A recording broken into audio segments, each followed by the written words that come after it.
Welcome to Stories of Brisco and Bradshaw. I would be Bradshaw, and that would be your Chickasaw native, your Chickasaw Hall of Famer, Oklahoma's favorite son, Mr. Gerald Brisco. And we got a huge treat today. A wonderful friend of the show, but one of wrestling's best authors, one of the best authors in the world, I think, for autobiographies, for books in general. Incredible book out there on my favorite wrestler in the history of wrestling, Mr. Jim Londos, and the one Mr. Briscoe's holding up right there. Classic characters that Steve Johnson just sent to us, and it was so nice to have an autograph and put a nice little note in there. But an incredible book, a very eclectic book. Steve, you do an incredible job, and once again, this book, an incredible book.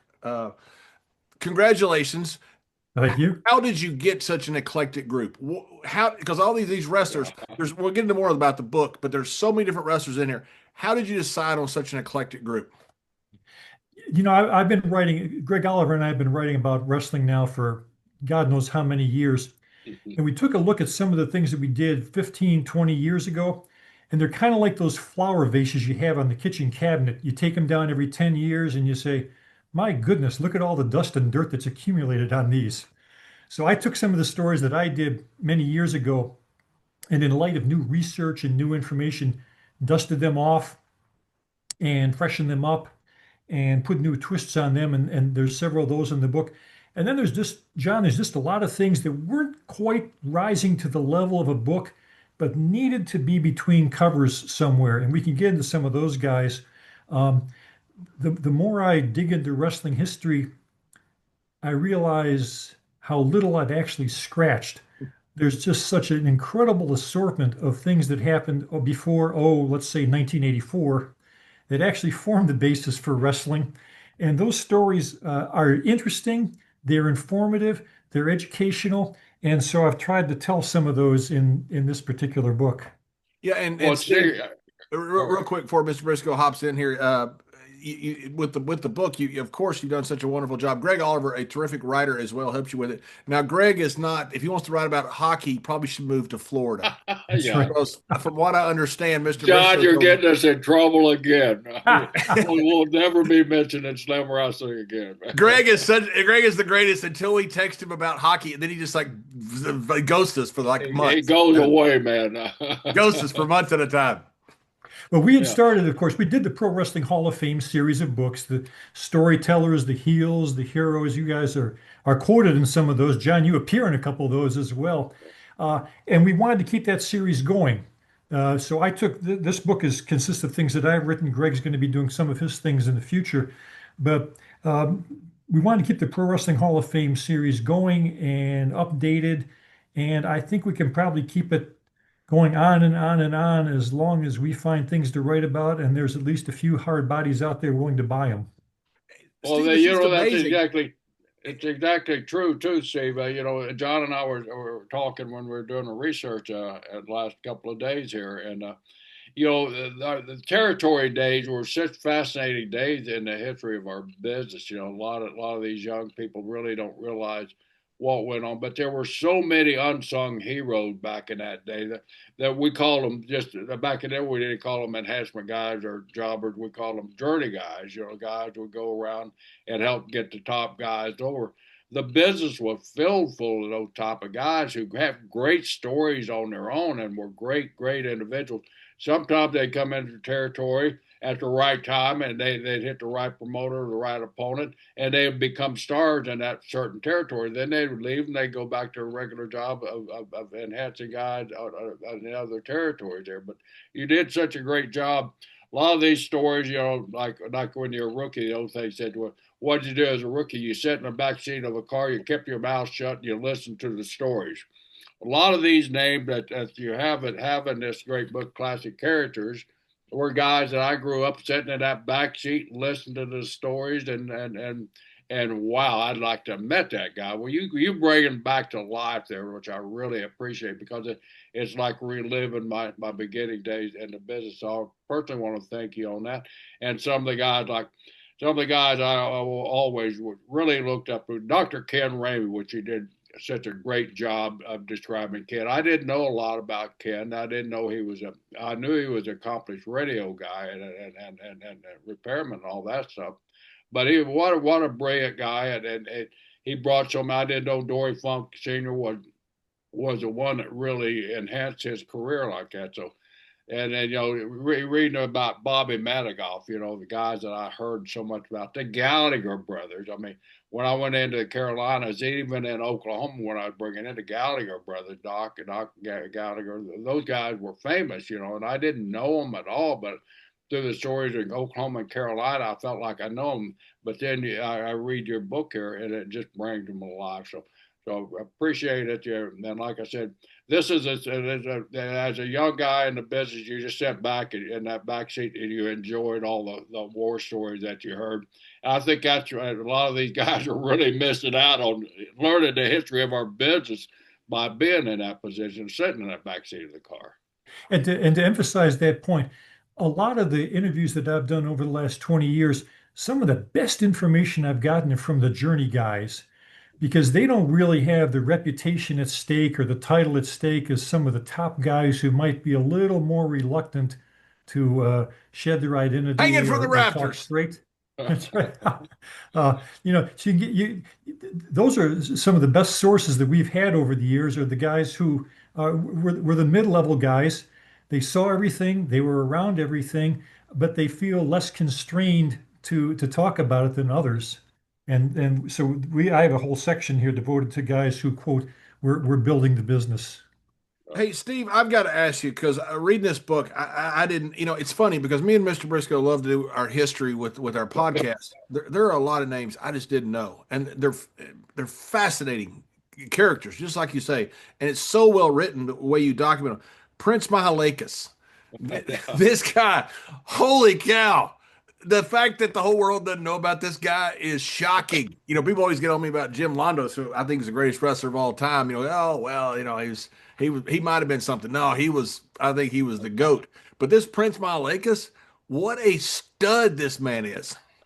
It's amazing. This is one of those guys where, even though I've been doing this for a long time, I hit my head like this and say, how did I not know about this guy? Right. This is a guy who was writing science fiction for national publications when he was a teenager, who got into high diving, and to promote a match, dove 130 feet, not 13 feet, 130 feet off a bridge in Toledo, Ohio. Okay? Wow. To promote a match, was a master organist, Wurlitzer organ. There's the picture when he's getting out of the water. That's right. Held 40 some patents on optical devices. And I'm just beginning to scratch the surface on this guy. This guy was, the term Renaissance man is overused. This guy was a modern Renaissance man. He had his fingers in everything. But it all started with wrestling. It all came back to wrestling. This is what kept him going. I think it's just a cool story to think that this guy could do all of these things. And as we were mentioning earlier, when you promote a match now, you go on TV or you go on Instagram and tout something. You don't jump 130 feet off a bridge. And by the way, Steve, he did a flip and a half. Yes, he did. Yeah, he did a flip doing it. Flip and a half. Yeah. So he went in head first. So, those of us that are old remember ABC Wild World of Sports, where they had the high diving, where the guy would, jump in the water, but they would do a flip, but they'd always land feet first, because you go in head first, you're going to rip your shoulders out of socket. You're going to give yourself a concussion. No one does that. I tried to find the highest head first. I couldn't find it, but 130, 140 feet, whatever that was. This is insane for him to do this.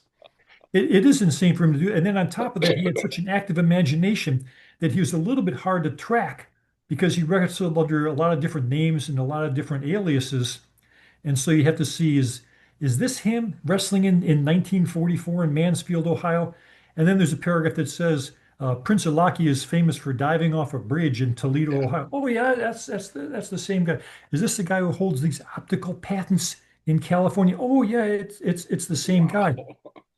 So what it says to me, and this is not to disparage anybody who's working today or anybody in creative control or whatever, the creativity of some of these guys in the pre-internet era to get themselves over, to draw attention to themselves, was genuine, and it was what made them characters.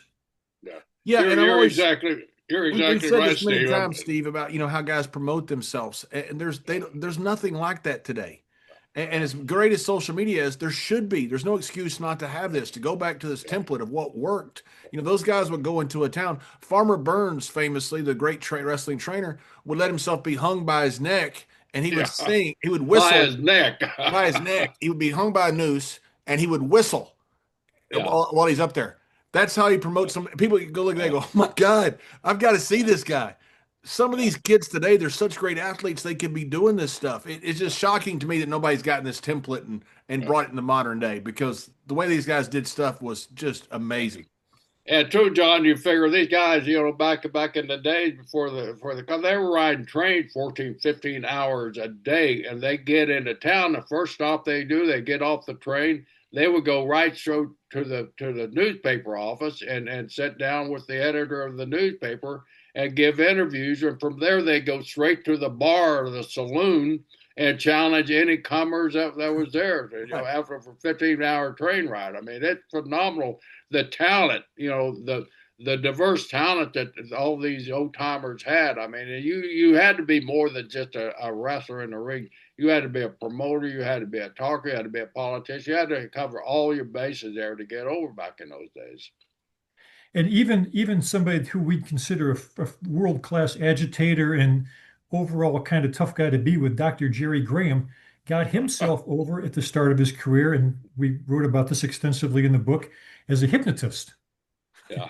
Running a hypnotist gimmick, coming into town and hypnotizing people, of course, and then come out here at the wrestling match, and I'll show you how I hypnotize my opponent into submission. Yeah.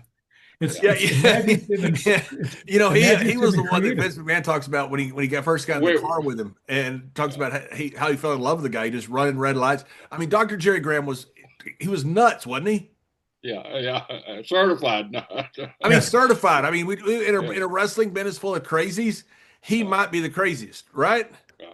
Oh, he's certainly been on the Mount Rushmore of crazies. Crazy. But he had an ability to get to fans. And again, we're talking about guys who are outside of modern creative control and developing their own personalities and Yeah. developing their own ways. For Mr. Briscoe, the title of this book, Classic Characters, is an homage to one of your buddies, the great Rip Hawk. Yeah. Because Well, I love that. I love that part of it. because Yeah. there's a piece on Rip in here in his own words, and Rip explained Yeah. it better than anybody, I think. In the To be the wrestling, character. Yeah. To you, say you, the you character. gotta, there's two aspects of being, you gotta be a character. You gotta, maybe you just turn up the volume on your own personality a little bit, or maybe you come up with something wacky like a hypnotist gimmick. But if you want to reach the top, you need character. And those are two different things, being a character and having character. And your brother had character, and Bruno Sammartino had character, and Lou Thez had character. So when we use the term classic characters, we kind of use it in that double sense that Rip Hawk used it in. Right. Yeah. And it's amazing, Rip was so talented and hear his words, I could see it. And I used to when I first met Rip, I was in Australia. I was just beginning in the business, and Jim Barnett took me to Australia. Rip was, I told John earlier when we were talking, Rip is one of really responsible for getting me my first big break in North Carolina when I come in. He talked me into leaving. Barnett wanted to send me to Roy Sharge in San Francisco, but I knew Pat Patterson, Ray Stevens was there, and I'd have a hard time, Yeah, getting over as a yeah. young kid with those guys. But he was telling me George Becker was getting ready to retire, and they needed a new baby face in there, and he put me over to Jim Sr. and then they brought me in there. Without Rip Hawk, I don't know if my career would have ever spanned anywhere like it did. So I owe Rip so much, and Rip was responsible for so many guys like that. And here, Rip, you got to be a character 24/7, and that was Rip Hawk. Even though he was a heel, Rip would sign autographs and all that stuff. Then after he signed the autograph, he'd say something that made you hate him again. But he was just a classic example about what you're getting across in the book there. And he fits into that great theme in this book, Classic Characters, because that's the way he broke into the business. What he passed on to you was what was passed on to him, Right. because he started training late 1940s in Chicago with the French Angel, with Right. Carlo Pagello, with a young Johnny Valentine, and they were all sacking out together and wrestling during the day and doing menial work at night and wrestling They in were all little living tiny in the towns. same room, right? In the same Yes, hotel room. drinking what he called black strap molasses, which is Yeah, nothing I want to be involved with anytime I don't soon. even want to know what that is. Oh, it So that's sounds the way in horrible. which that's the way things were passed from generation to generation to generation. And I wish that was the case now. I know circumstances are different, but there's a certain charm and a certain wisdom that came on with the characters passing that kind of knowledge to each succeeding generation. See, what was the best that you've seen as far as promotion? You studied so many of these old guys. The best that used what did they do? What was like your top two or three wrestlers that were so great at promotion? Well, before I even knew about him, once I knew about Prince Mleus jumping 130 feet off a bridge, diving 130 feet off a That's bridge. Okay, crazy. that's you're going to have to come up with a long list of people who can even come close to topping that.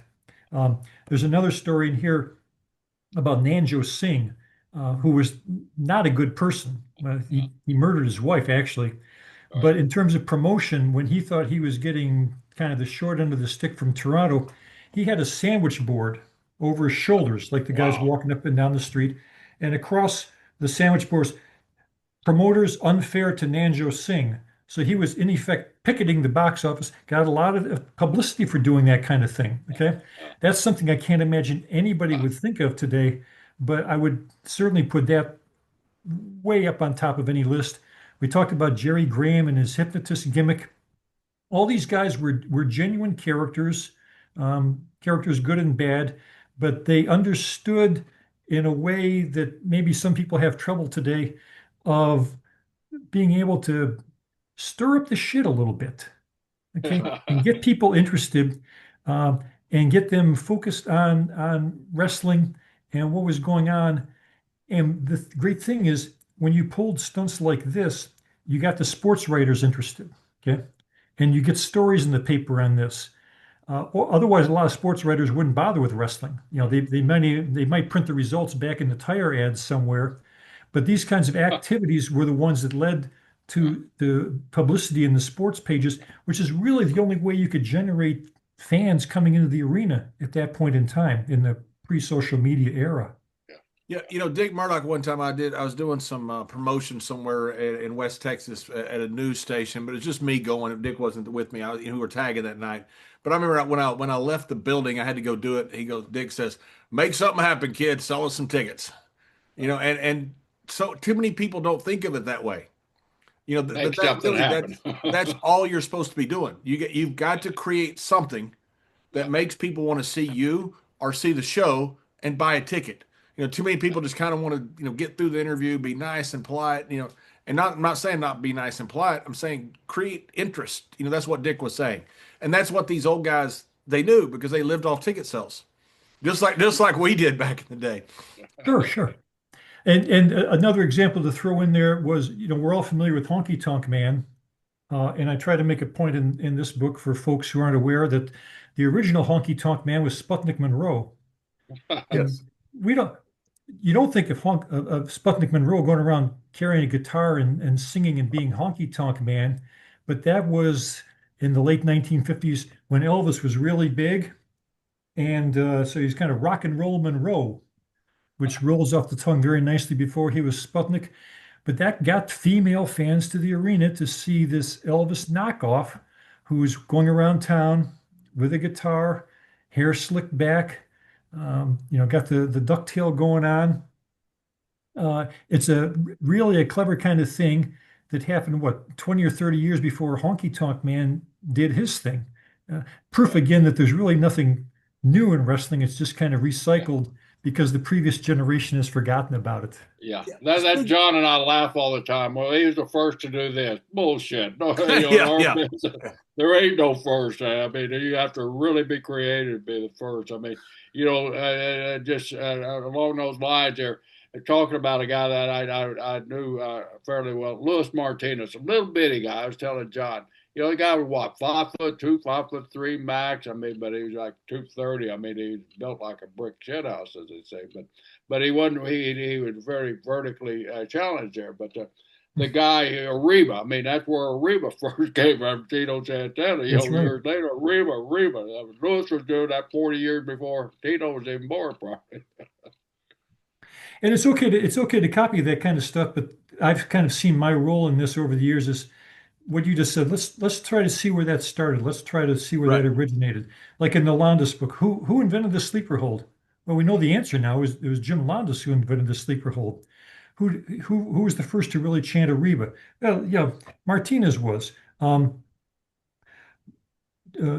Chief Sonny Warcloud is in the book, movie actor and so forth. Who was the first really big Indian before Jay Strongbow or Joe Well, Scarpa? wait a minute, Joe Scarpa. Thank you. I should clarify that. Right off the bat, see if you get me.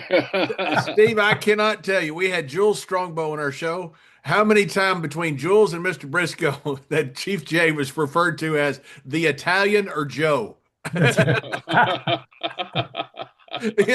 but if somebody tried to pay themselves off as a Texan all these years, I'd feel the same way. So It is. But here's another example of Sonny Warcloud, a big guy who did draw really well in New York City. And Jay Strongbow was another 15 or 20 years after that with the same kind of headdress and bonnet and war chant and so forth. Again, showing that there's. But his dance sucked compared to Sonny's, though. Yeah, Sonny's apparently was really, really good. Of course, he had the advantage of actually being a real live Native American. And what a great story. I mean, I didn't know about his mom being one of the pioneers for women in Hollywood and really led to it. And I was telling John a fascinating story. Sonny was in the movie Jim Thorpe, All American.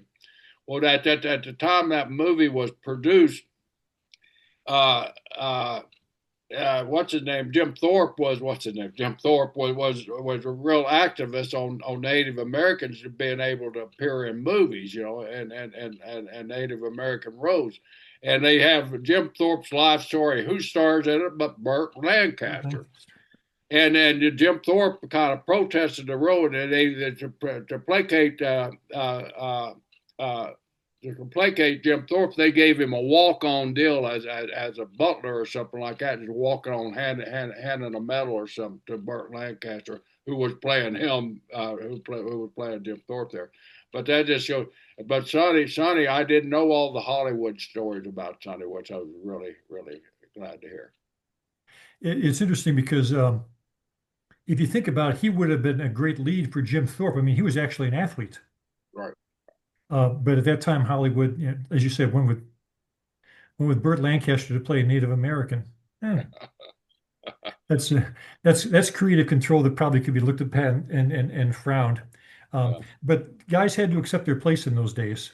The black wrestlers, the Native American wrestlers, there were only a certain amount of spots for them in certain promotions. There's a story in the book about Tiger Flowers Johnstone, right, who was a top middleweight in the New York City area. The KKK threatened to cause damage, cause trouble anytime he wrestled in their area. It's an amazing story as well. So they were, as creative as these guys were trying to break into the business, if you were of a certain nationality or a certain ethnicity, you could be a character, you could have character, but you still had difficulty breaking into the top ranks. Yeah, and you look at these guys, a few guys, can change the world in good or bad. You had Kennesaw Mountain Landis, who was the commissioner of Major League Baseball, who kept it segregated. Cap Anson, who was a big star in the 1880s, 1890s, horrible racist, kept baseball segregated. But then you have a guy like Sputnik Monroe, and he was one of the ones that integrated wrestling. So one person can make big change, both good and bad. But Sputnik was the guy that really helped integrate the South as far as wrestling, because before then, blacks had literally their own space in wrestling, and it wasn't good seats. Yeah, absolutely. One of the things that struck me as I was putting together the pieces for this book was the way in which audiences changed in response to wrestlers, and you don't know if the audience has changed the way wrestlers were coming or if the wrestlers changed the audience. It's kind of a chicken and an egg question.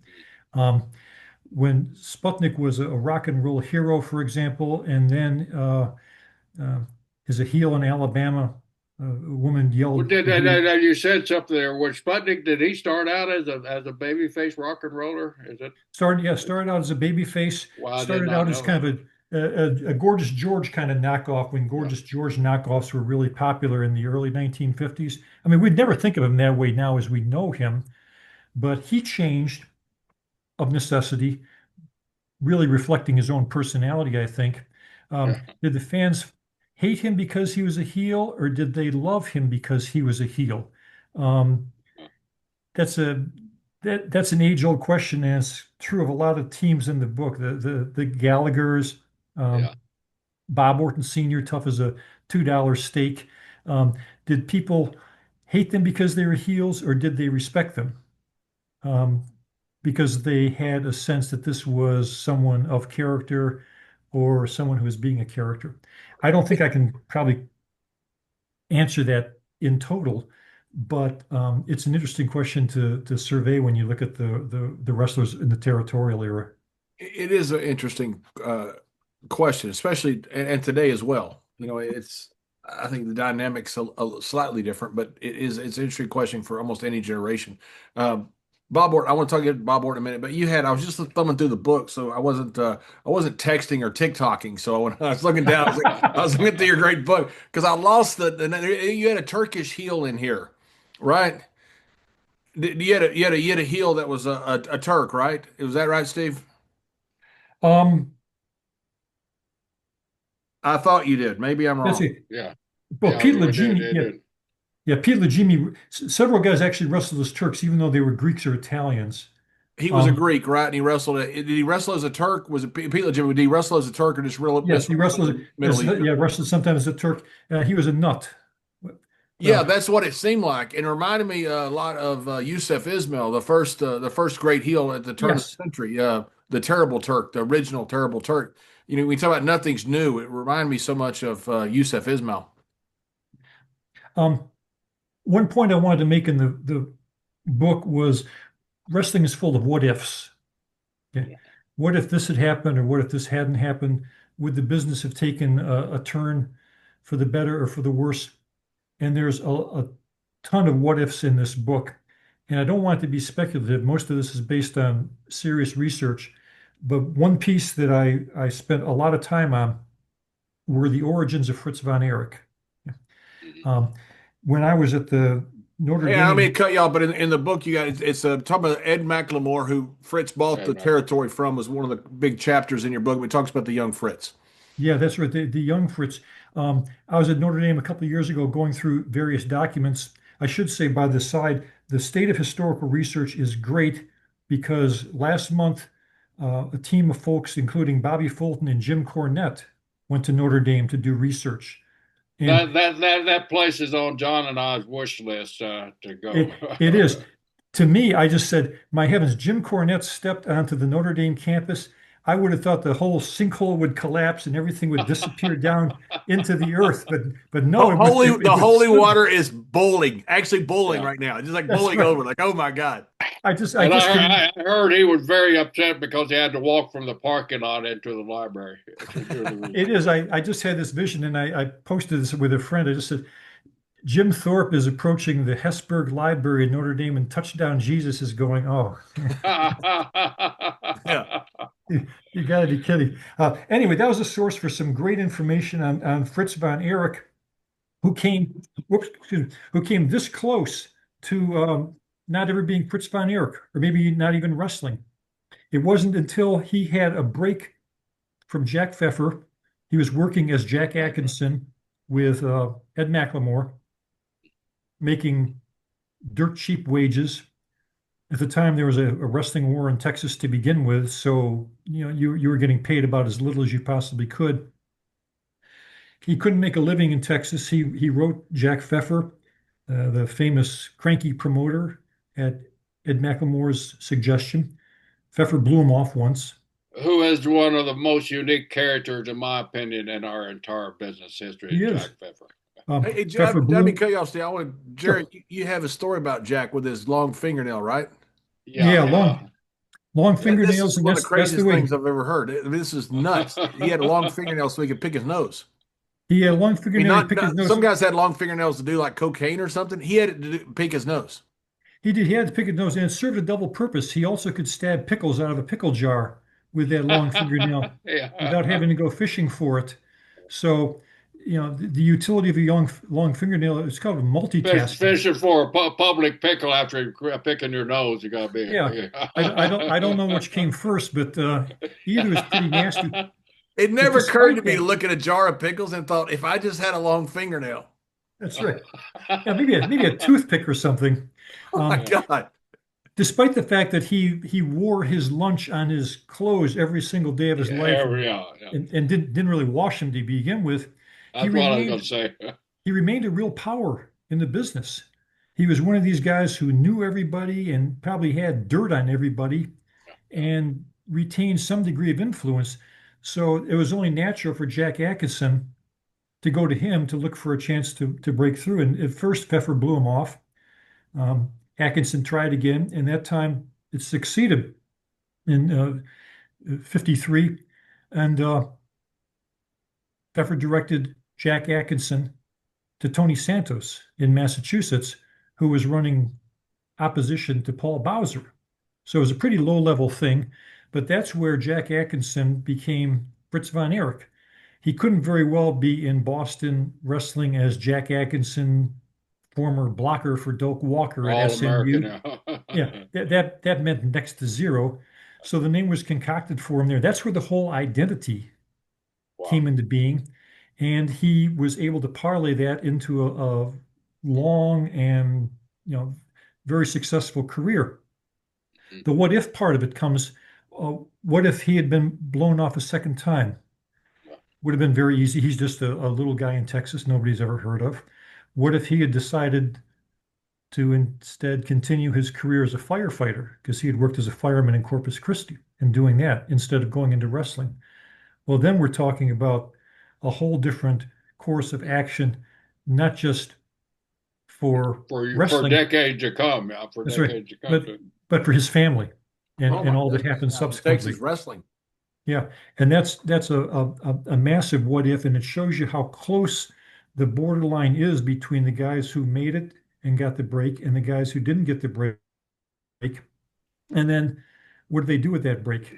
Uh, so I hate to speculate on the Von Erich tragedy, but if things had broken differently, there might not be any Iron Claw movie, or because there might not be anything to write about. Right.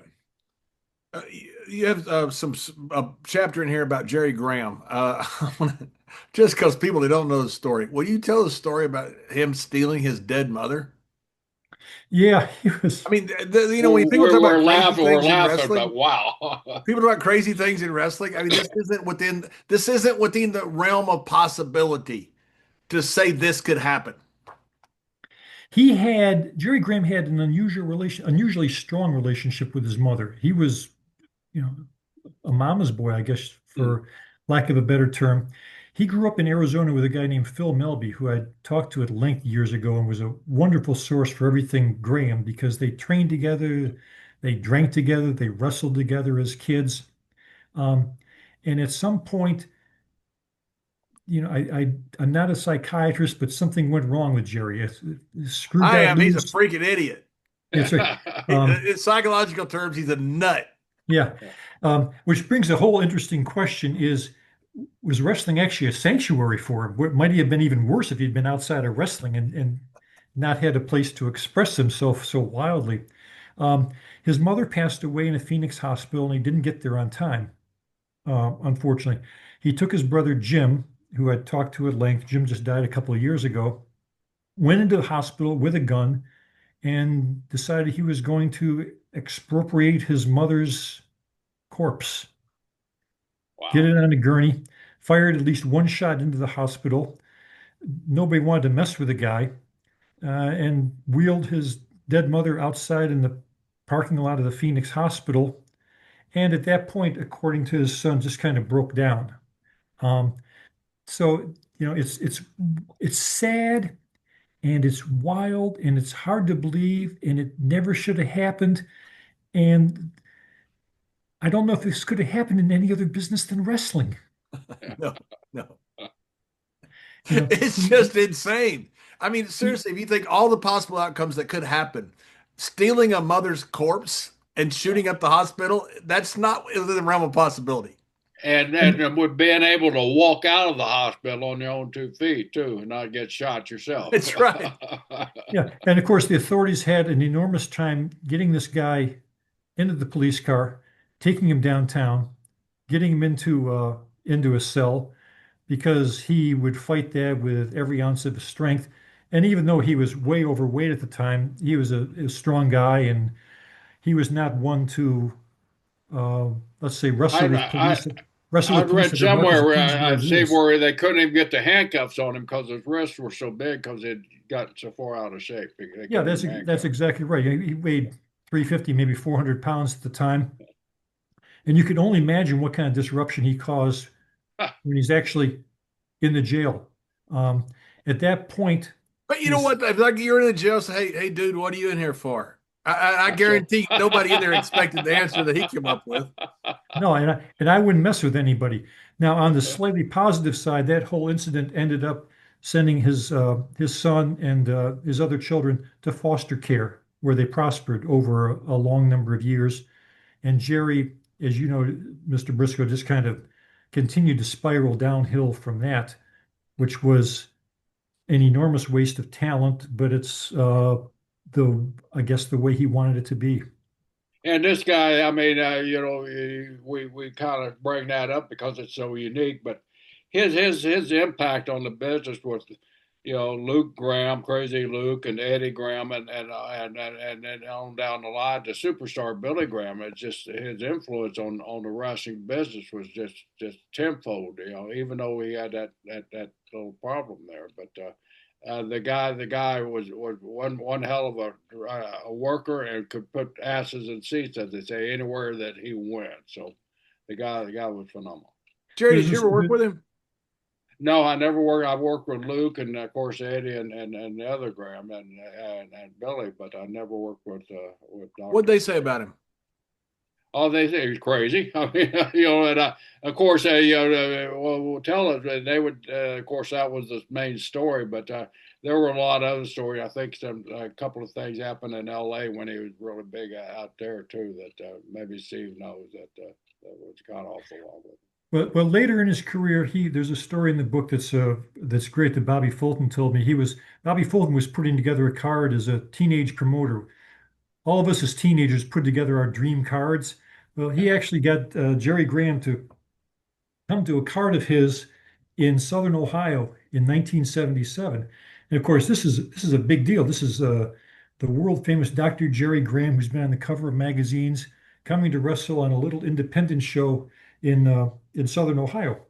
Now, wait And a minute. Tell us how this came about. You guys had they Fulton won a contest or was in a contest? Who can get the best card or what? How did? no, Bobby Fulton was putting together a card. Bobby Fulton was still a teenager, but he was Yeah. trying to book cards in the Chillicothe area, like he Yeah. still does today, actually. Right. So some things never change.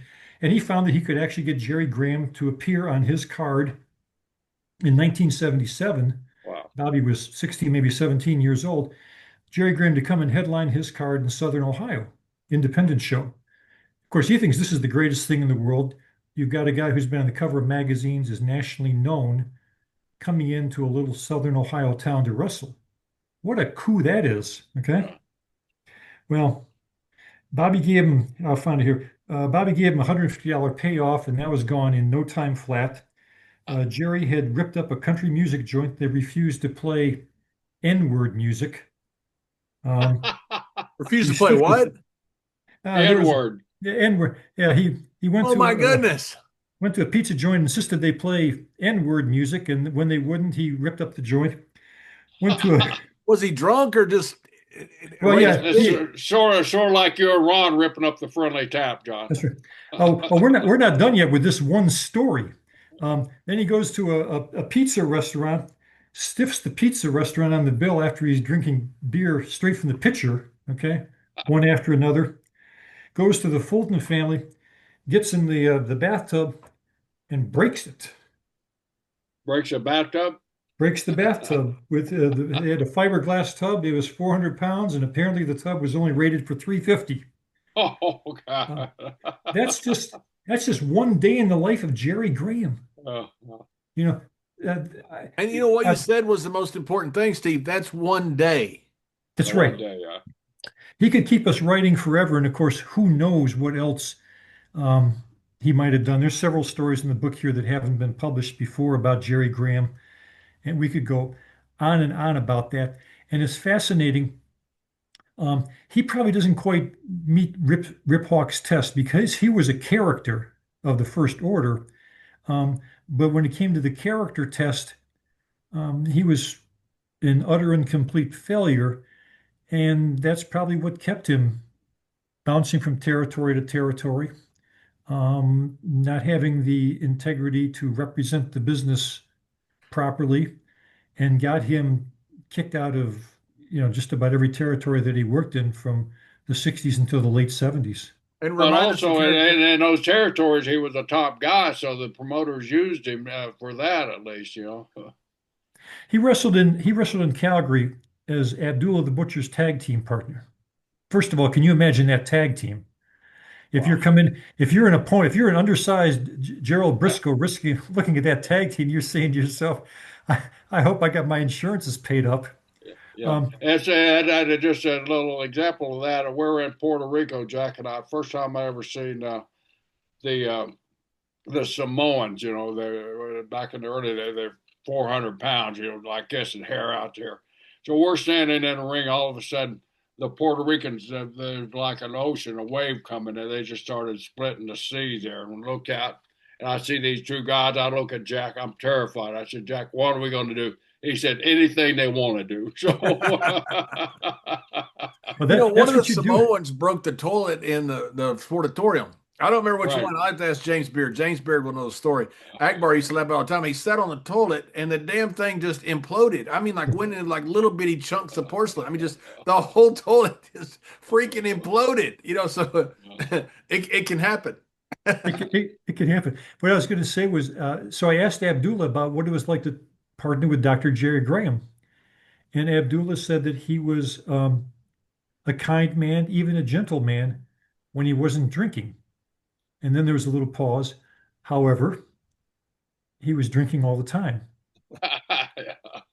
And you can trace a lot of things to that. Obviously, it's a guy who, if he existed in the year 2025, hopefully somebody would have staged an intervention or gotten him the help that he needed, because, like you said, he drew fans. Yeah. He knew how to push the buttons and get fans riled up. Um, but yeah, he's a classic character in our book. Steve, you mentioned, or I did, Bob Orton Sr. I'm a big fan of Bob Orton Sr. I got the tag with Bob Orton Jr., and he was such a wonderful help to me in Japan, a real mentor to me and very kind to me. But he would talk about his dad a lot, about what a great heel he was. I got fortunately, when Bob and I were in Japan, those were the days, but before cell phones, when you had the long bus trips and stuff. And Bob would tell me stories about his dad. He just, I don't know about idolizing, but pretty close to idolizing him as a great heel. And everybody else I've heard talk about Bob Orton Sr., he was a great heel. All your research, that's what you come up with as well. Yeah, he was a terrific heel, and he was a terrific heel without having to do anything, without having to wear fancy garb or uh, be anything other than just the ornery son of a bitch that he was. Um, he and he and was that. he was he? all of that. He was all Yeah, Jerry, he that was was he? and ornery. some. Yeah, he was. He was notorious ribber, man. The guy was always into something. Always. He he caused one of the worst riots in the history of Richmond, Virginia, which is where I live. Him and Right. Malenko at the, Yeah. the fairgrounds, and they almost got themselves killed with the heat that they were building up there. Again, nothing in particular. No Abdullah the Butcher hiding a sword in his pants or something like that. Just roughing up and being general heels and general bad guys. You didn't want to go in the ring against Orton if he was in a bad mood. There's a story I wrote in one of the previous books um, where he was mad at Thez for some reason. Well, Bob was mad at pretty much everybody all the time Yeah, anyway. all the time. Yeah. But he was wrestling Thez. Bob told me the story himself before not long before he passed away. He was wrestling Thez in Roanoke, and Thez had a bad knee. And Orton was pissed off at him for some reason. And the first thing he did, he went in the ring and kicked Thez in his bad knee. Okay? Lou went down and Bob sugared him, put him in the sugar hold, and said, "Okay, we're going to do it my way for a little while." And of course, he ended up, letting Thez win the match. But that was just the kind of personality that he was, to show he was in control. He was a tough guy. He was a talented wrestler. He was a talented heel, and his family has followed him between Junior and Randy almost to the T. In fact, there's not a lot of tape on Bob Sr., but he told me again in one of our last interviews before he passed away, he thought Randy wrestled just like him, move for move. So Really? if you're watching Randy, you're watching a lot of Bob Sr. Really? I see that. I saw that, and that I really did. Bob Senior, not Bob Senior. You're talking about Bob Senior, right? Yeah. Yeah. Was he smooth like? I mean, not he. Randy be smooth like him, the younger guy, but he was smooth like that, right? Yeah. Yeah, John, the guy, and he was a big guy. I mean, he probably outweighed Junior by 100 pounds. I mean, Bob Senior was huge, man, and tall and huge, but he was smooth, and he was a guy at a junior heavyweight. A guy like him and Hodge would go out and go 45, 50 minutes and tear the house down. He could stay with you move for move. The guy was that good of an athlete at that size. The guy was phenomenal in the ring. Steve, do you know what his training was, Bob Orton Sr.? His training was in the ring training in California with a guy named Rube Wright and a guy named Lou Hines in the ring training. No CrossFit, sorry. No CrossFit. Right. But just going out there and working with guys who were I'm just actually taking a new part of tough. CrossFit. It's called CrossFat. Yeah, CrossFat. Me and Tony Chimmel are taking CrossFat. You've had that routine down for a long time. I've got it handled. I'm really good at CrossFat. That's something I would really enjoy working on. But Orton Sr. was from Kansas City, of course, and he broke into one of the great territories when he's growing up. He's watching Sonny Myers, he's watching Orville Brown, he's watching some of the great wrestlers of his era. And he hooked up with Lou Hines, Rube Wright, and then later on, Malenko became a good friend of his. He told me a funny story about the way Malenko, Joe Simon, I'm sure, could tell you the same thing. But Karl Gotch would always keep to himself down in Florida. And Malenko had a little notebook, and he'd watch Gotch training by himself in the corner, and Malenko would make little notes on this little notebook about what Gotch was doing. Not that Gotch could see him because he didn't want him to get upset, but then he'd take those back and he'd practice them and he'd incorporate them in his own routine. Wow. Tremendous. Wow. Steve, tell us when Bob Senior was broke. I mean, I don't mean financially broke, but when he would when the heel part of him where he lost his desire to be a heel, was it in California or was it that Richmond, Virginia thing where he got so much he got stabbed and almost killed? Yeah, I think it was after that. Tell us that story. Yeah, I think it was after Virginia where he said that he'd been bad long enough. He did one run in Florida. You remember as the Zodiac? Yeah. He was the masked Zodiac, which was kind of a takeoff on the Zodiac killer in California at the time. Exactly. That was his last big run as a heel. After that, there was no place to go with it. In fact, his son Barry replicated the Zodiac thing in Canada as well. After that, Bob Sr. had been a heel for 20 plus years. And when you had a son coming along in the ranks, like he did with Bob Jr., you couldn't necessarily be a bad guy, just like following the model of Eddie Graham and Mike Graham. You had to soften the edges a little bit if you wanted to get in the ring and team with your son. So, for the last few years, he was a good tag partner with his son, who was just honored at Cauliflower Alley, and wasn't the vicious kind of heel that he was in his early years. And he also suffered. Bob And Sr. also suffered. what brought that change on? I mean, besides having a son, I mean, what was there an incident Well, I think part of it was his back problems. background? He had fused vertebrae from long-standing back problems and probably couldn't take the bumps. Couldn't take the bumps that you'd expect him to take as a heel later in his career. But he's a guy who, should be in anybody's Hall of Fame. Everybody's Hall of Fame. You're right. What was he like? You know, to you guys. I mean, during his later, because Bob was always a fascinating. He had some strange philosophies, you know, about ways of life. I mean, you know. Yeah, And, well, you're putting that gently. Yeah. yeah, I know. But I don't want to really get into it because it kind of makes you look, wow. But he was a radical god. I mean, his beliefs was out there, man. He was Bob flying. Sr. Bob Yeah. Sr. He was a spaceman. You think Junior was bad? Sr. I love was, Junior, but he was great. Bob Senior Jr., was by the way, did have a mafia hit put on him in Japan, so it's not like Bob Jr. was actually normal. No, Bob Sr. was what we would gently call a conspiracy theorist. yeah, But all true and I true. love those guys. I yeah, love them. I think they're great. I love listening to them. but the result was you just turn on the tape. You get him on the phone. You just turn on the tape recorder, sit back, and let him go. And Tremendous. you had to sort through some of the stuff that was maybe a little bit out there, but he was also very unvarnished about uh, what he had to say about promoters Yeah, and other wrestlers. And he felt that that may have been what kept him from actually holding the NWA championship were those rough edges along the line that he knew that he knew that everybody knew that he didn't give a shit. Hey, yeah. what was his biggest And they did. conspiracy theory? What was his biggest conspiracy theory? Was it government? Was it something aliens? What was it? Communist and government, to me Yeah. anyway. Yeah, I would say that was it, although it was certainly not confined to that. Um, he was in Nevada with the breeding ground for a lot of those things anyways, but it was fun to listen to. You just kind of tried to discount those things and get to the wrestling part of stuff But they were as the much best as stories, though, Steve. oh, they were. Steve, I love the flat Earth guys. I follow them on social media, and every once in a while they'll put something out, and I'll put like exactly above it. Just, Yeah.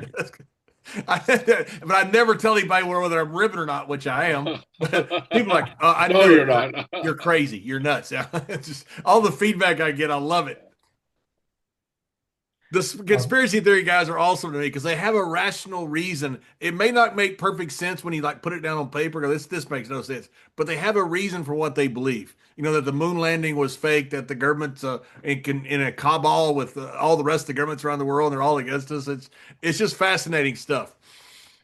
It is, and I think wrestling attracts a few of those people because Yeah. You it is a think? little bit, yeah, because it is on the outlandish side. I've said before, you look at all the professional sports, wrestling is the only sport that can make you mad and sad and glad and happy and cheerful and feeling bamboozled all at the same time. Right? You don't get that in baseball or football or anything else. And so I think it attracts sometimes a certain kind of wrestler and a certain kind of fan because we've talked about this before. The difference between reality and imagination in wrestling is a very fine line. So those kinds of people who are attracted to that difference between reality and imagination seem to come to a lot of the wrestling matches from what I've seen. Yeah, and Steve, was there anything that you wrote in this book? You wrote about so many different characters in the book, and I mean, just to say it's eclectic is doesn't give eclectic enough credence. I mean, it's all over the map in a really good way. There really are great characters, and they're so diverse. Did anything surprise you in this book when you started researching it, or was there a theme that you came up with while researching all of this? I was looking for guys primarily whose stories hadn't been told or hadn't been told fully or hadn't been told in the proper way. Stuff that folks might post about on Twitter or X or whatever it's called now for a line or two, but really not get to the heart of the matter or really misrepresent the matter. Great example. This year is the 50th anniversary of the IWA, the International Wrestling Alliance. And you hear a little bit about it here or there, but it really was the first effort before Vince to create a national promotion. And everybody was scared to death. All the promoters were scared to death because Eddie Einhorn had the money and the smarts to go along with the money. Yeah. So I thought it deserved more than a few mentions here. And I have not to pat myself on the back, a lot of original material, a lot of interviews I did for that section on the IWA.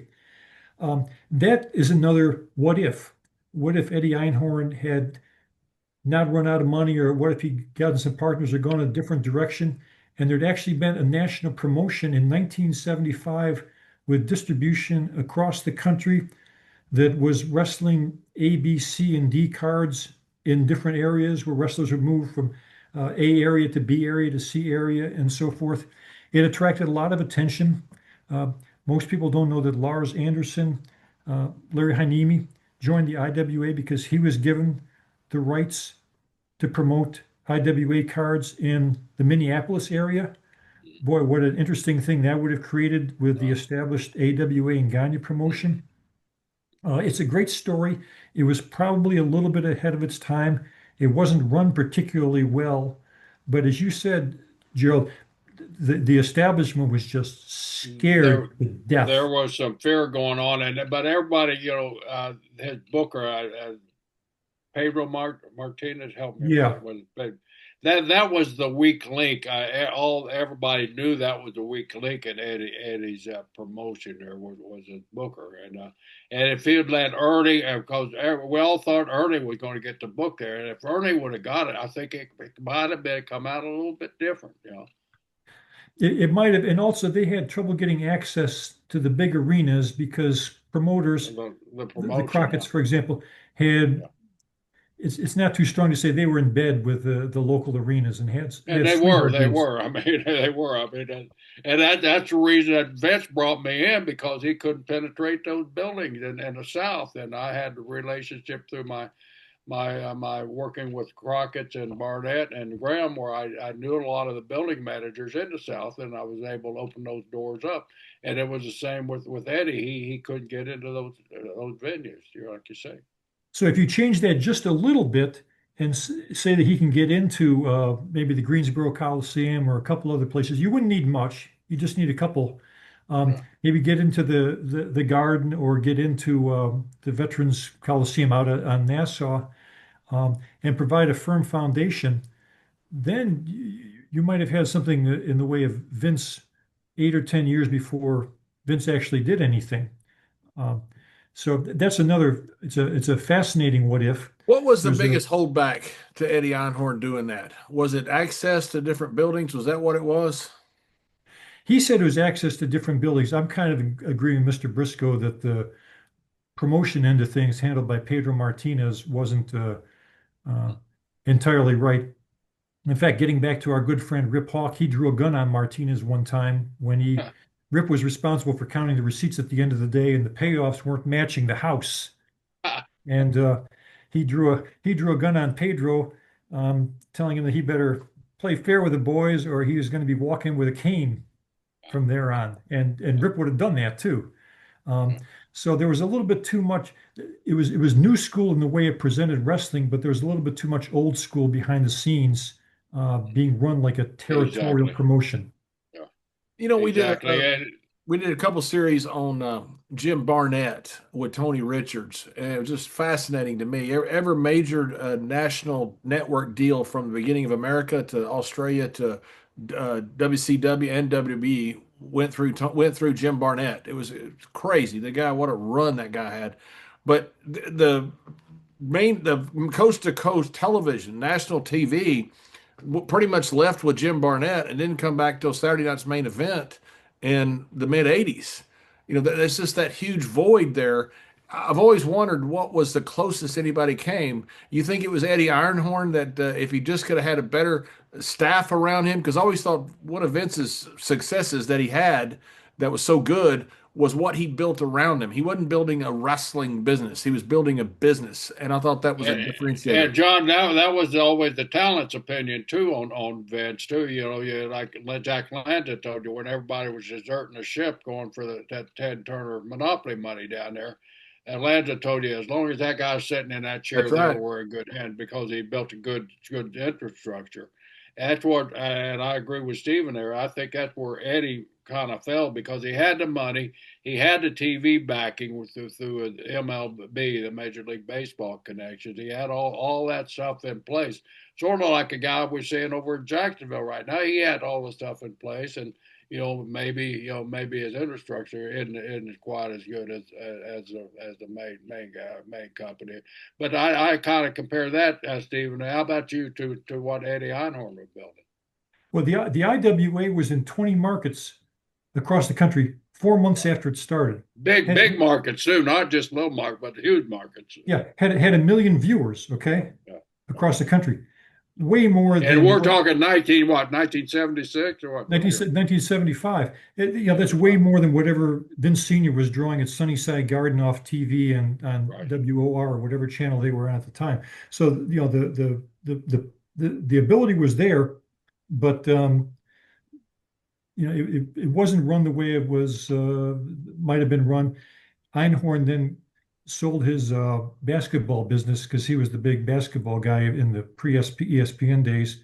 The new company that bought his business kind of pressured him to get out of wrestling, as seeing it as a sordid sport and not relevant to their interests. And the IWA kind of fizzled out. Johnny Powers tried to keep it going for a couple of years without a whole lot of success, which ended up in another court case. But it's a great what if, but there's no question that the establishment was concerned. Eddie Graham, I have a letter from Eddie Graham written to the IWA president telling him this will never succeed. It never possibly. How could you imagine there'd be room for 2 wrestling shows in one market? And Eddie was prescient about a lot of things, but Eddie probably could have taken the inroads that the IWA was making and applied them to when WWF kind of took over his area and said, maybe I should have seen this coming 6, 7, 8 years ago. And that's something you were a part of too. Yes. Yeah, and with the advent of national television, it was going to happen to somebody. But it's amazing that in the 1970s that it could have happened well before anybody thought about it, because before you had TBS and the USA Network, which Blanchard got first and then ended up with Vince's hands. You didn't have national television. It was coming, but he was doing it before national television. And that was pretty groundbreaking stuff Eddie Einhorn was doing back in the 70s. And he was paying well. Tell me if that's important to the talent. You're getting a signing bonus of $1,000 just to sign on with the IWA. There were a lot of guys tempted to go. I mean, a lot of guys were wanting to go, and they were basically afraid of the booking department that Eddie had. That's what I think. That's really, Stephen, what kept a lot of other guys from going.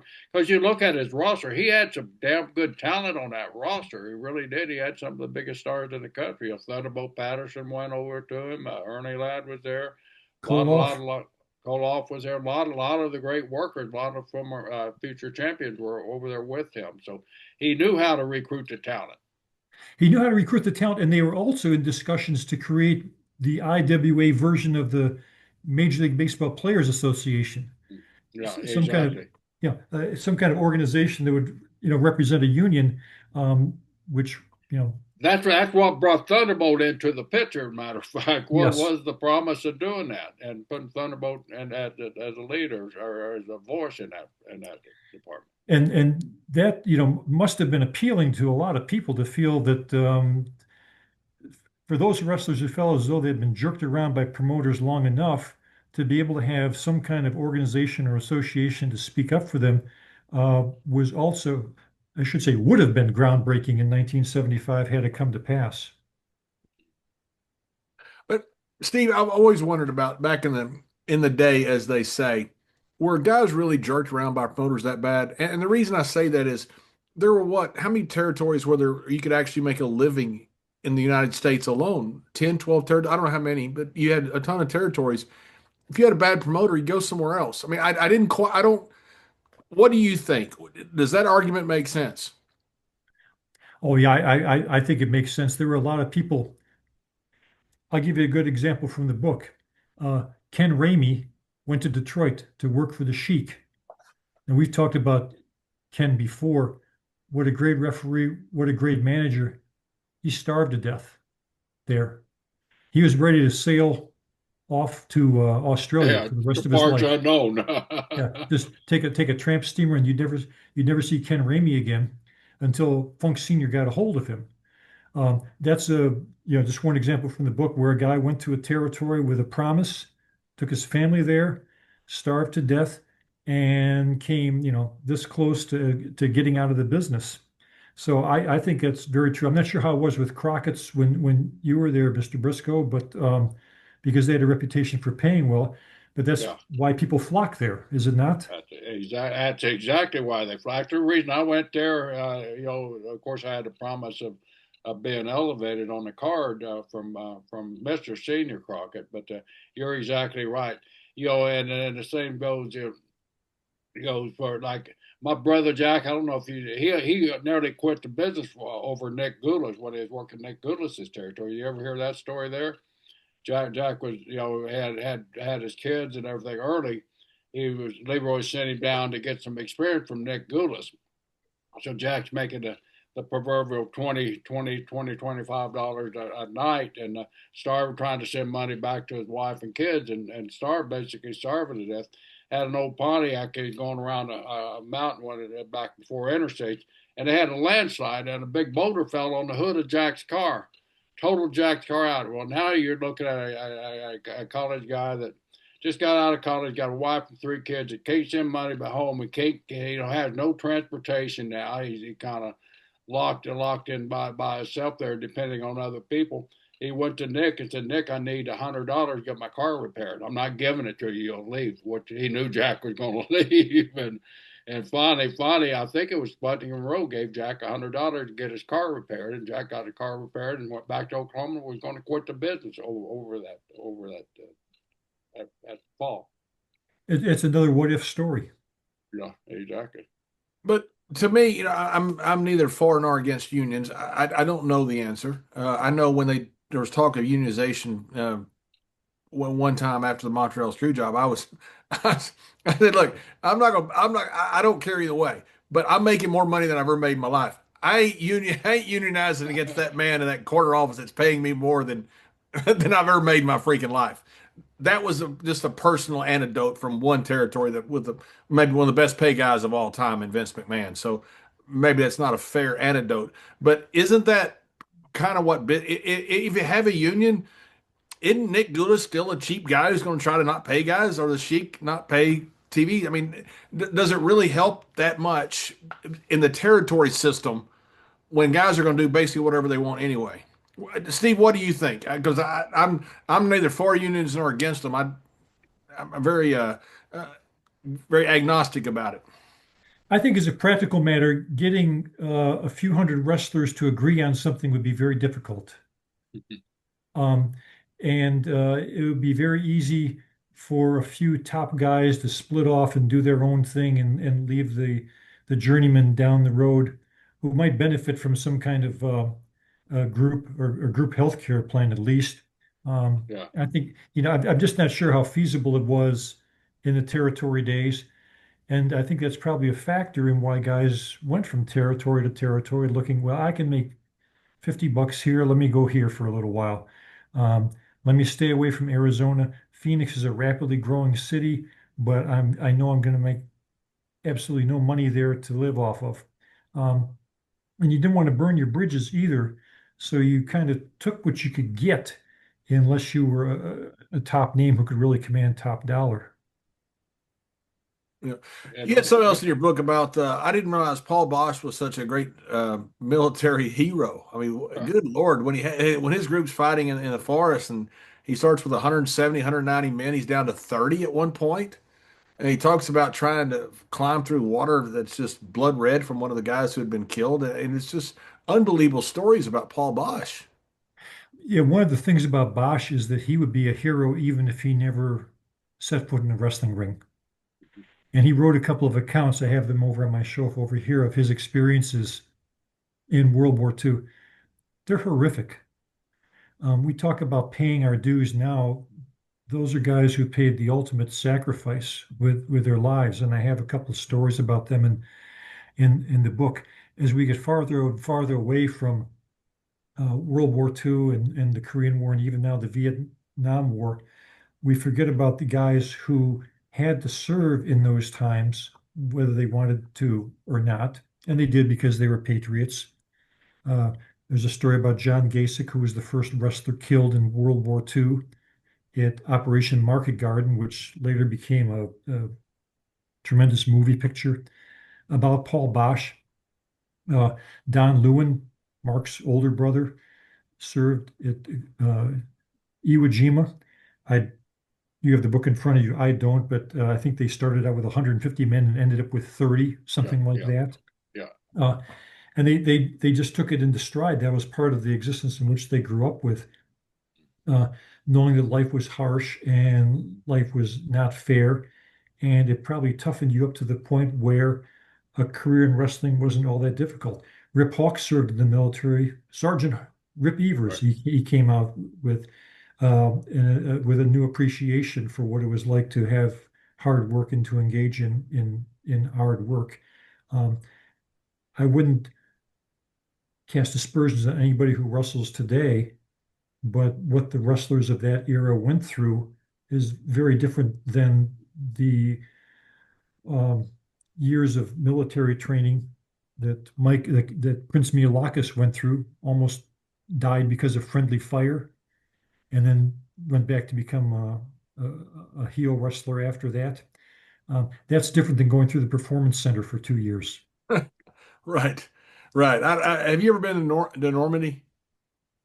No, It's unbelievable. You look at these cliffs and you go, there's zero chance you could go up those cliffs. And apparently they went up them in minutes. They had trained in Ireland on the cliffs there about how to get up, build the ladders that folded out and folded out and folded out. I mean, they just went straight up them like they weren't there. But to get out of that boat when all those tracer bullets are flying at you, and you're like, wait a minute, I'm going to get out of this boat and go toward the bullets. I mean, you talk about freaking heroes. It's just shocking what those guys did. it was one of the favorite pieces that I wrote in this book. One of the favorite pieces I've written in all time was about a guy named Ben Rubin. Ben Rubin was, the best way to describe this is he was the Danny Hodge of his day. He was in the 1910s. He was a middleweight out of Chicago, and he was a pinning machine. Nobody could lay a hand on him. He was fast, he was elusive, he was strong. His training partner was Earl Caddick, the world champion, the original and probably the best man of 1,000 holds. These guys trained together, and Rubin became the AAU national champion 2 years running, as well as the champion of whatever federations were conducting amateur athletics at the time. He was unable to go to the 1916 Olympics because they didn't hold it because of the war, but he would have been the U.S. representative as a middleweight there. Um, After that, he ended up training at the Great Lakes Naval Station as a 18 or 20-year-old, training guys who were 15, 20, 25 years older than him on self-defense that they would need in war. It's an amazing story about a guy who was just an incredible amateur wrestler, turned professional, but hurt his knee, had an operation to remove cartilage, didn't recover the way that we might today, may have had more damage to that than anything else. So he wrestled a few more years professionally, promoted. But then when World War II came around, Ben Rubin put together a team of professional wrestlers from the Chicago area to conduct benefit shows. The USA or USO organization saw what kind of success they were drawing, how people were cheering them on, and they allowed Rubin and his team of wrestlers to travel to Europe to try and upraise the morale of the troops. This is in 1945, toward the end of the war. Traveling from England to France, the plane crashed. 6 wrestlers, the greatest death fatality of wrestling at one time, occurred when the plane landed in the area between England and France on the English Channel. Um, so here's a guy who is totally overlooked by history, despite the fact that he was the best middleweight of his day, that he helped train soldiers in World War One, that when World War II came along, he still tried to find a way to get to Europe to engage in something approaching the combat. This time by putting together a troupe of wrestlers to entertain the troops uh, in England and France and the rest of Europe, and ended up paying for it with his life. To me, that's the epitome of a guy who was a character in both senses of the word, being a character and having a character, and whose story unfortunately hasn't been told in the way it should be. And that's kind of why I wrote the book. That's cool. Well, that is so cool, Steve, and you're right, and that's what we were saying earlier. There are so many guys in the history of our business that their story is so phenomenal like that that haven't been told. But one guy that's written in your book there that I think belongs in every Hall of Fame that there is in professional wrestling, and that's the great Mr. Wonderful Paul Jones. Oh, yes. Paul was phenomenal everywhere he went. I remember meeting him when he was a young rookie when Jack was first starting in the business. He came through Oklahoma before I think he was headed to Kansas City. So he stopped in Oklahoma and worked for a few months there, and I got to know him there. Then became very good friends with him. And there's a story in there that George South tells very articulately, very well that he saw a match where Paul and Jack were working on the opposite side. I was telling John about that today. Paul and Jack used to do that just to mess with the boys in the back, But that's how skilled some of these guys were, where they could work on both sides of the body and make it look good and make it look smooth and believable. But Paul was one of those unique characters too. Here's a guy who grew up in Port Arthur, Texas, went to school with Janis Joplin and all that, and became and then was a cameraman for Paul Bosch. Paul Yep. Bosch liked him because he was a good-looking, well-built young man, and He Paul did some got him he in, did some boxing too. did some boxing also, and was a very accomplished boxer. And Paul saw the athletic ability and got him into the business. But Paul's one of those overlooked characters in our business that should be applauded everywhere he goes. Should be in every Hall of Fame there is. And it has to be mentioned, he was the originator of the throw the belt in the water Oh gimmick. God! I actually took that to Vince, and because it was such a deal here, and I remember when that happened. Every news station in the state of Florida was here in St. Petersburg. Paul took the Florida heavyweight title, John, and said at 3 o'clock on Sunday afternoon. Of course, we didn't work on Sundays during those days, and everybody was off. And at 3 o'clock, I'm gonna throw this off the Gaiety Bridge in Tampa, Florida. Every news helicopter in the entire state, not just Tampa, but the entire state was here filming that thing, and he threw it off. I'm surprised the team of divers have never gone down and recovered that belt. Now he said they looked for it, but nobody ever found it. He said the interesting thing was he figured, well, he said it on TV, he might as well go through it. They were having trouble getting through the traffic to actually pull the stunt. Right. There were so many people on the bridge waiting for him to come out and throw the thing in the water.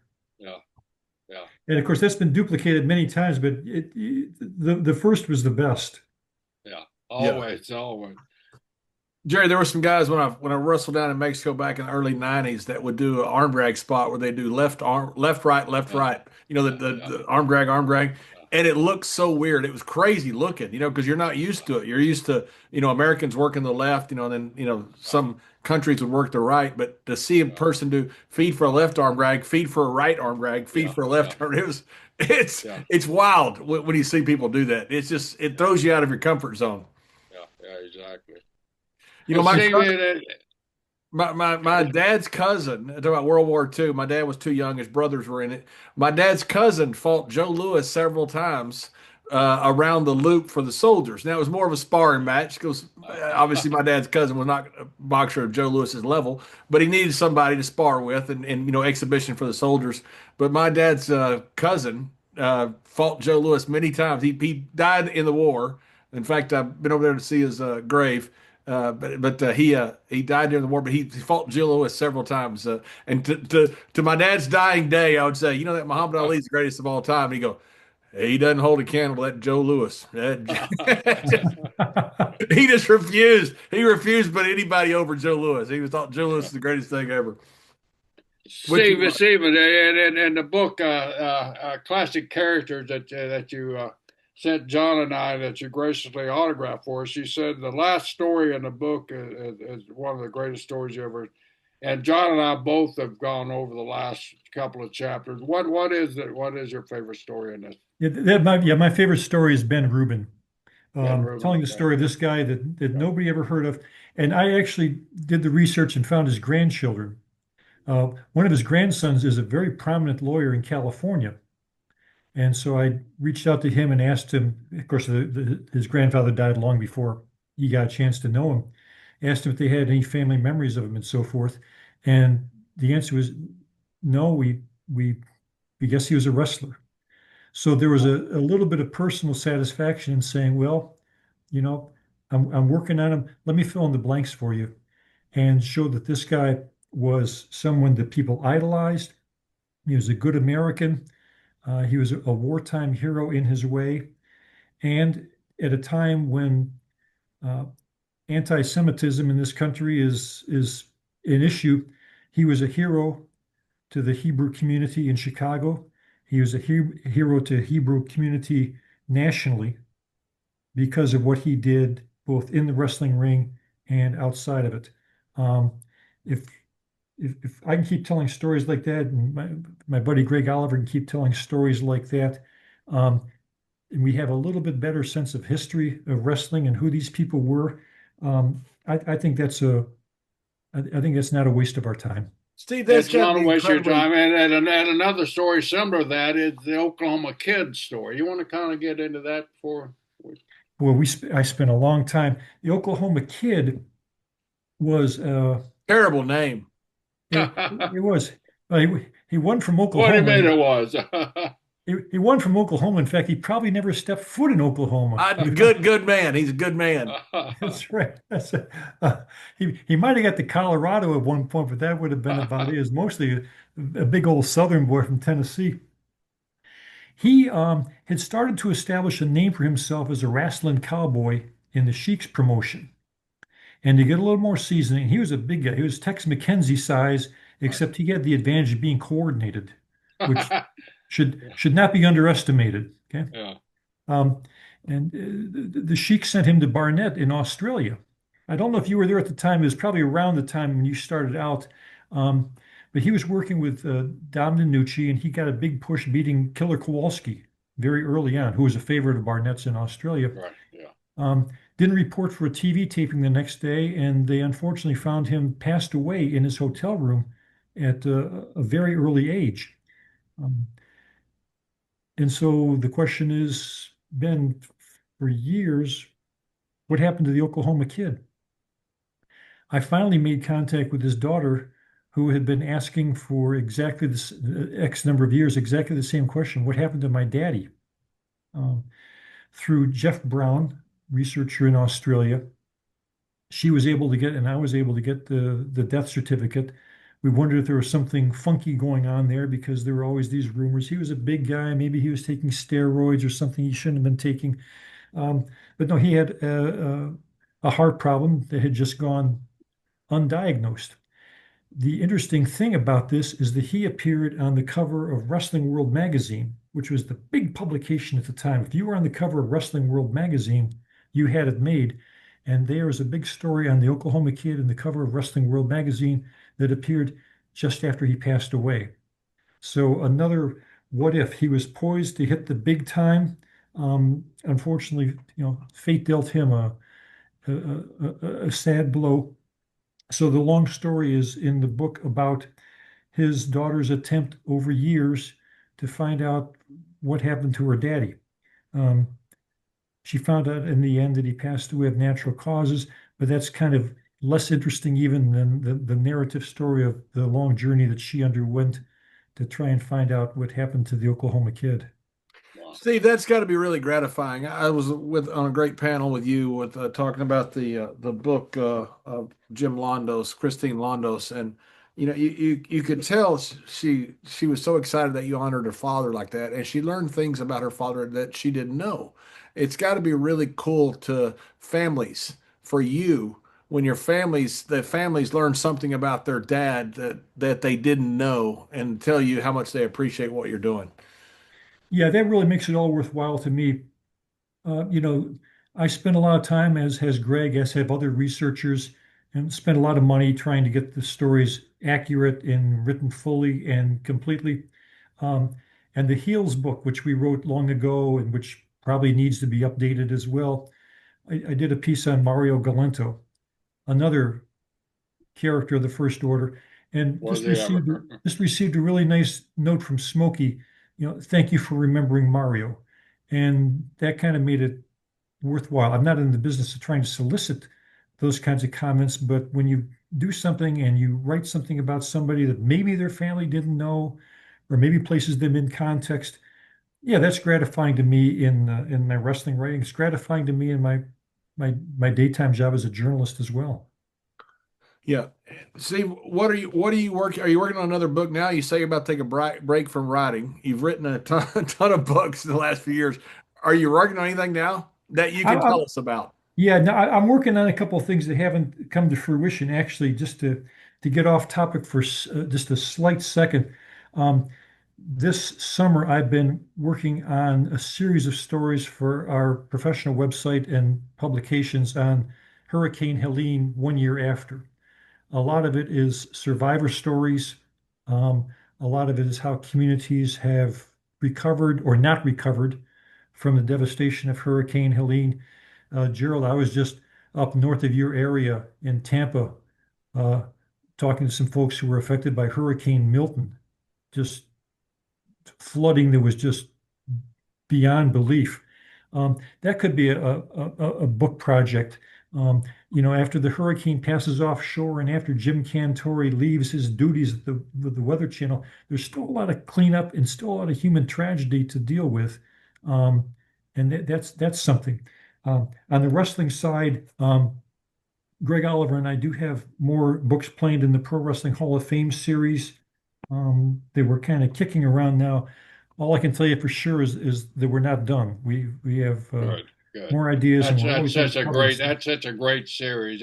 Kind of fill us in on what the Hall of Fame series covers. What heels, tag teams, or baby Heels, yeah. faces. The first was Greg and the Canadians, and but after that we did tag teams because we felt at the time tag teams had never been written about, and I think that's still the only book on tag teams.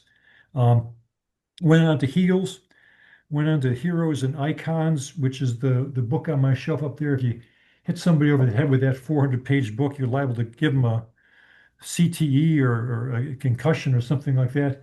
Went on to the storyteller's book, onto this one, and we have two or three outlines of books that we'd like to try in the future. Again, there's so much stuff that we wrote about 20 or 25 years ago that needs to be dusted off or fixed or updated or corrected.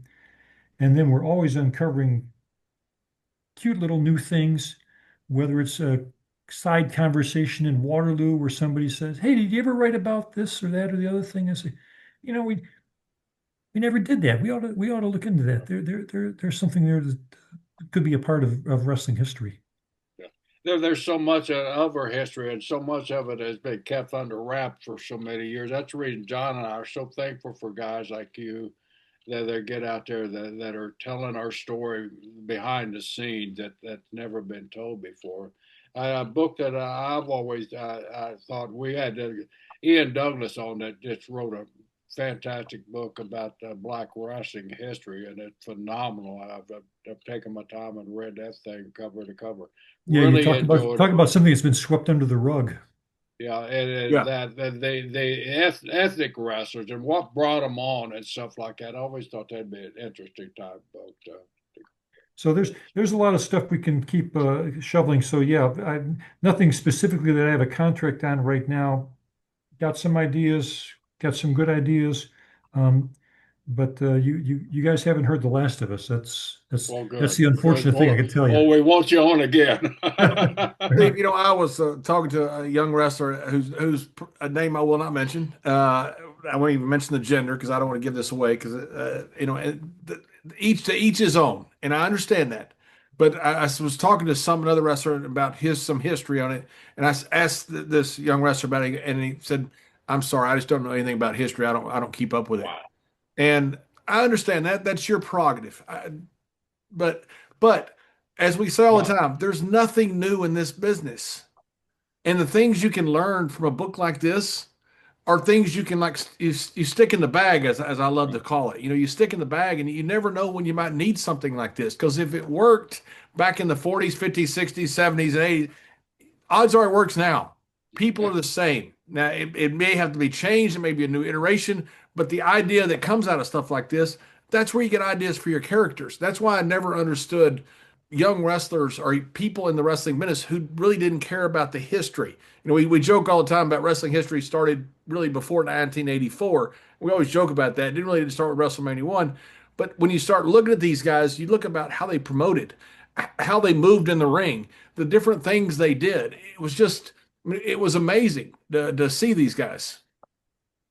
Just a little thing, just to get back to Ken Ramey for just 1 second before we go. Ken Ramey would just keep some paper in his pocket, wad it up. Referee has his back turned. Ken Ramey throws some paper in the ring. Okay. Then he yells at the referee, "Hey ref, get that paper out of the ring." Okay. He'd do that 2 or 3 That's just times. awesome. I love that stuff. He'd do it 2 or 3. How simple is that? Yeah. Okay. Yeah. And the referee would clear the paper out of the ring and ask where it came from, and Ramey would point, "Oh, I think it's that guy over there in the first row. He's been throwing paper into the ring." Referee goes over this. Don't be throwing paper in the ring like that anymore because you're upset about your guys are losing. How better can you get fans engaged? Yeah, in the meantime, his heel characters in the ring beating the hell out of the good guy. And you say, "Well, that would never work." Really? Tell Eddie Guerrero that. Yeah. He made a living off doing stuff like that, and he could do it today too. Yeah, and it's easy, especially today with the fans in the first row the way they are. It's easy to single out somebody over there that is going to look bad when the cameras are pointed at him. Yeah. Right. Well, Steve, thank you so much for coming on. Where all can people get your book? And thank you very much for sending the ones me and Mr. Brisco, and for the wonderful inscription in it as well. Oh, I appreciate that. The usual suspects: Amazon, Barnes and Noble, Apple Books. For those of you who don't like the hard copy stuff anymore, there's a Kindle book, the Barnes and Noble Nook book. You can go on Apple Books and get the Apple Book version to read on your iPad or your iPhone or whatever device you have. So it's pretty widely available. And if all else fails, contact me through Twitter at Steelbelt Steve or any of the other places where I am, and I'm glad to help out. But I really appreciate you guys talking about it. This is a fun book. The Londos book was kind of heavy at times, and with a lot of history in there. The Londos book tells how he developed and how the wrestling business developed. This book kind of describes the characters that were an offshoot of the way the wrestling business developed, right, especially with the pre-territorial age. Well, not exclusively, because we've got Savage in here, we've got Buddy Rose in here as well. Yeah. Not only this book, Steve, but I've been fortunate where you sent me most of your books, these Hall of Fame series books. Each and every one of them are different, and all of them are so enlightening. And for an old timer like me, I read stuff in there that I either forgotten or just boom, I remember it through reading your book. So if you're a fan of history and professional wrestling, this Hall of Fame series, a book that Steve and Greg put out there, is a must read for all of you out there. Yeah. And we'll just try and keep Greg on the wrestling and stay away from the hockey stuff. That's right. That's right. Greg is such a nice guy. Miami, he's the best guy. But once we rib him about hockey, you can tell he gets very serious. He ghosts us. He just absolutely ghosts us when he does. That's right. Steve, thank you very much. Thanks. I hope to see you guys in Waterloo, if not before. We will.